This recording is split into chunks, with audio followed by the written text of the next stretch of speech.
Welcome to qnawire. Hi, so over here we're going to answer the following questions regarding ideal gas law, the first one, and the second one regarding stoichiometry. So for the first one, we're going to employ ideal gas law, PV is equal to nRT, and we want to calculate the pressure of a certain amount of CO2 gas given the volume and a temperature of 35 degrees Celsius, and we're given the value for R.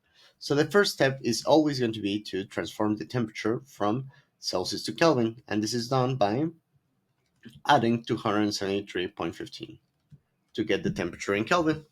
So 35 plus 273.15 gives us 308.15 Kelvin.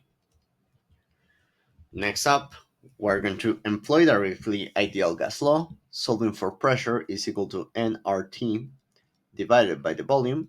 The value for n is 0.0890 mole multiplied by R, which is 0.0821 liter atmosphere per mole Kelvin, multiplied by 308.15 Kelvin, divided by the volume of 1.8 liters, 1.80 liters. So notice that the units are going to cancel out, mole with mole, Kelvin with Kelvin, liter with liter, and we're going to end up with the pressure in atmospheres, which is going to be equal to 1.25 atmospheres directly, corresponding to option A. And now for the second question, what volume of a 4 molar concentration of HCl with the molar mass given must be used with excess iron to produce 1.5 grams of hydrogen? According to the reaction, 2 iron, 8 hydrochloric acid produces 2 of this compound plus 3 of hydrogen gas. So we're going to begin with the amount of hydrogen that we want to get. We want 1.50 grams of H2. We know that 2.016 grams of H2 correspond to 1 mole of H2. And now we're going to employ the stoichiometry of the reaction.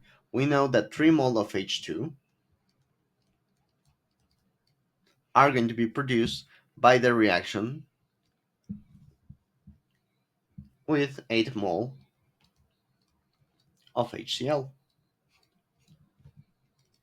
Now, for the next step, what we're going to employ is the concentration of molar acid. Of molar of hydrochloric acid.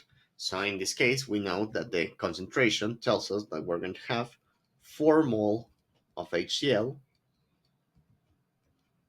per liter of solution.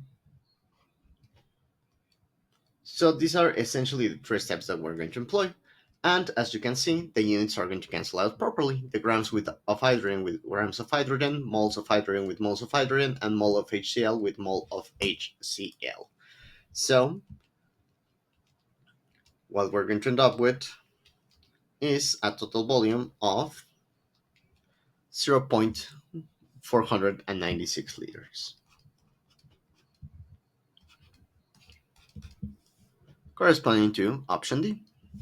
And with that, it would be all. Thank you very much and have a good one.